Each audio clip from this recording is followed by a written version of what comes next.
もちもち食感ぬるぬるエイム、どうもたぴです。今回は立ち回りクイズの動画を和訳してきました。前回すごく好評だったので、今回もお役に立てると嬉しいです。僕の動画を見てくれている人の多くが未登録なので、登録してくれると嬉しいです。多くの時間を動画作りに費やしているので、高評価や Twitter、たぴ YouTube のフォローもモチベになります。というわけで、本編です。どうぞ。Alright, so most people praise Mitro for his mechanical prowess, right? But honestly, you'd be surprised at how often it's his planning that helps him get kills. In this game, he lands at the pontoon, the really overpowered solo spot. And right off the start, man, he gets himself into a couple of awkward off-spawn scraps. Mitro manages to win them both, but as he's picking up his loot, he starts getting shot at by somebody far away on land. So Mitro's pretty confident, so he tries to force them to peek so he can trade shots. But the guy doesn't budge. And as he inspects the area, he notices another enemy preparing to push the first one. Mitro finishes looting, pops a pepper, and now he's ready to go third party. Okay, so at this point, how do you think Mitro should get there? Should he take the boat or swim across instead?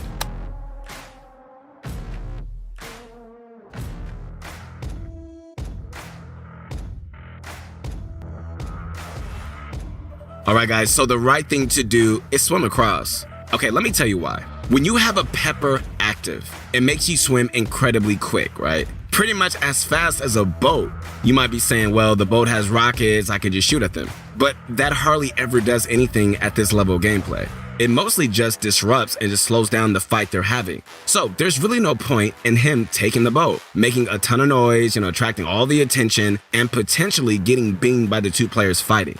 Anyways, Mitro notices a kill pop up in the elimination feed and arrives just in time to find this fight over. But look how sneaky his approach is, okay?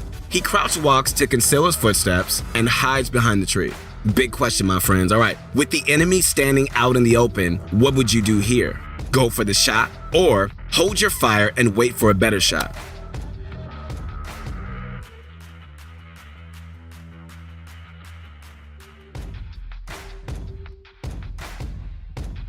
Well, it's kind of a lousy shot Mitro has right here. His opponent's far and strafing back and forth on high ground. Okay, so if he attacks now, he gives up his position and risks being stuck low ground for the rest of the fight. So waiting is the smarter play. And look, because of another player approaching, this guy leaves their high ground spot and Mitro ends up getting an easy double dink. Okay, so now that they're weak, he rushes in, side jumps for height, and takes advantage of a fatal flaw. His opponent doesn't even cover every opening. All Mitro has to do is just switch up angles a ton until he finds his way for the kill. Unfortunately, Mitro couldn't foresee the stream snipers that would show up to bully him right after, which made the remainder of his match pretty uneventful. But still, the elim was a great demonstration of how sneakiness can matter a ton. Okay, so now we're going to move to MrSavage, one of the best pros in the world. So in this match, and a lot of his arena matches, Savage likes to drop at the authority. So the grappler and vault loot that you can get here is pretty much a golden ticket to having a successful game. However, because of that, everyone and their grandma lands here. Like literally, I know a lot of people are playing with their grandmas. And so you have to be very watchful during the early game. Okay, so to start, Savage lands just outside the boss's office, where Jules actually has a decent chance of spawning. Lucky for Savage, she's here in this game, so with his shotty, he immediately pushes in and he gets her loot. However, the thing to note is that Savage ends up later on dropping the drum gun for a green SMG. It may seem like blasphemy to drop a mythic weapon, but the new drum gun is nowhere near it was last season. It's actually quite weak compared to regular SMGs and P90s, so most pros, including Savage, don't even bother to use it. But once Savage loots the entire basement, he makes his way through the vents and toward the vault entrance. Players are still lurking, so he's cautious, making sure to clear every corner and surround the vault with builds before inserting the keycard. But once it's open, how do you think Savage should play this one? Should he open just one chest to see if it baits any opponents into attacking? Or go right to the back of the vault, put up a wall, and just loot everything right away?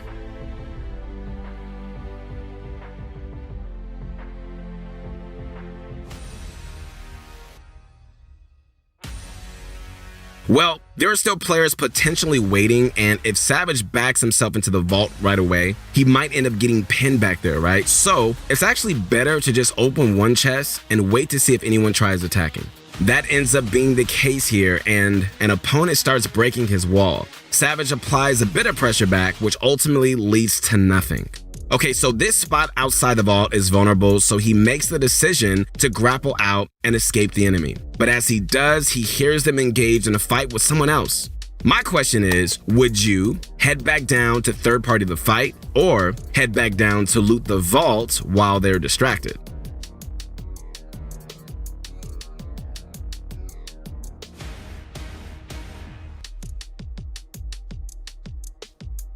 Well, Savage loadout is actually in a great spot, so he doesn't really need to hit up the vault immediately, right? Instead, it's actually better to go for the kill opportunity while he can. He rushes up, he gets the enemy to critical health, and with them tossing chug splashes, he doesn't even bother with the wall replace. It's just a simple pickaxe into the box to clean up this kill.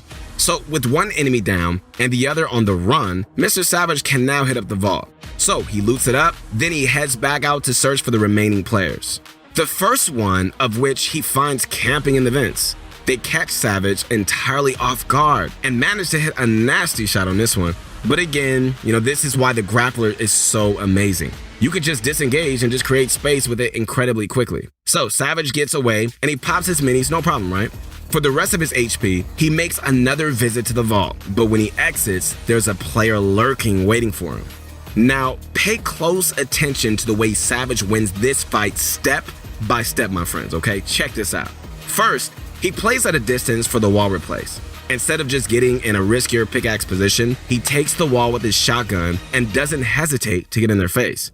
The enemy edits their cone, so Savage's next move is to block off any open exits, which he does with the wall.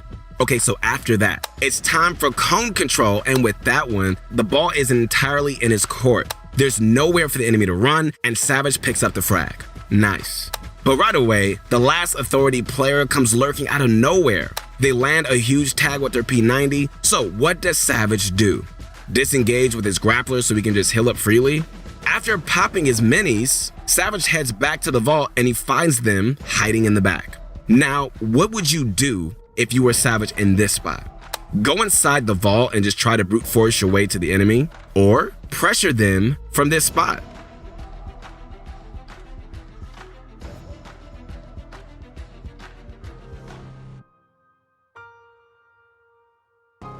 Because you can't build by vault doors, they're one of the most dangerous places you can fight. So, if Savage rushes in, who wins? It's mostly going to be a 50-50 toss-up, alright? So it's just much safer for him to hold this right-hand angle while slowly pressuring them out. After a few shots, just like he planned, his impatient opponent rushes out. But with his superior positioning and great jiggle peaks, Savage ends up winning. And that's that, man. That's how Savage approaches landing at the authority. Aggressive, but slowly played when needed. Alright guys, so Moki just finished a fight at the agency when all of a sudden, she hears another opponent rushing up toward her.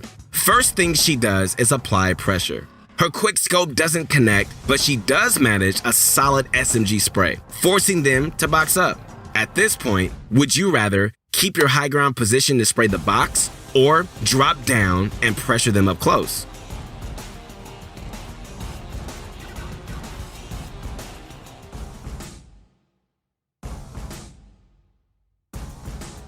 Well, after these tags, the enemy's definitely turtling the hill up, right? So Moki needs to drop down and prevent that. I like her approach because she uses her weapons to pressure and replace builds, something a lot more of us need to do to counter edit plays, right? But either way, they drop down, Moki chases, and when they box up again, she pulls out this amazing trick. Wow. By editing a floor tile close to the wall, she can place a cone inside her opponent's box before even having access to it.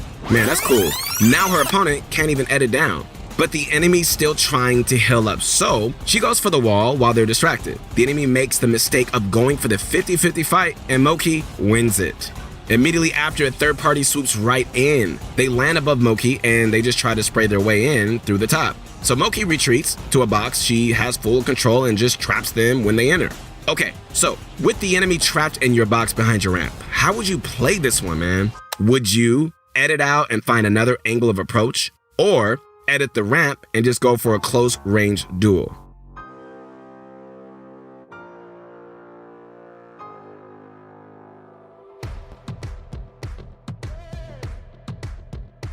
Considering this player is probably at full health, editing the ramp is like flipping a coin here, right? You might win, but it's pretty much down to whoever gets luckier with their shots. So instead, with them trapped, it's always better to edit out and find an advantageous angle.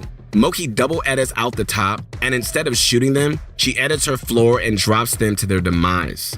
And just like that, man, Moki deals with two aggressive arena players like it's nothing. はい、というわけでいかがでしたでしょうか。コメント欄で何問正解できたかぜひ教えてください。僕は7問中6問でした。というわけで、次回の動画でお会いしましょう。さよなら。